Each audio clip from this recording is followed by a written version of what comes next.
Which two features are provided by Azure Active Directory domain services for legacy applications in Azure? Each correct answer presents a complete solution.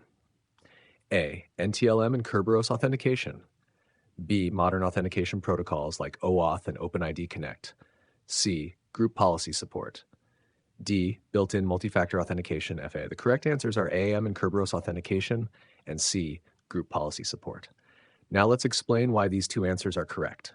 First, NTLM and Kerberos authentication are core legacy protocols used for user authentication in traditional Windows environments. Azure AD Domain Services supports both of these protocols, which allows older applications that depend on them to continue functioning after being moved to Azure. This is especially useful when migrating legacy apps to the cloud without rewriting them. Second, group policy support is a feature that allows IT admins to manage users and computers using familiar policies, just like they would in an on-premises Active Directory.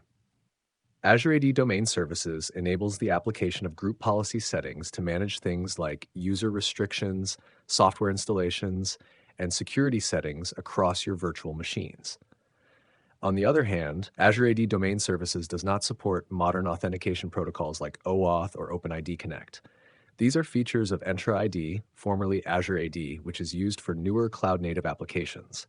Likewise, it does not include built-in multi-factor authentication. MFA is managed separately through Entra ID. So to summarize, for legacy applications that need classic authentication and centralized policy control, NTLM and Kerberos support, along with group policy settings, are the two key features provided by Azure AD Domain Services.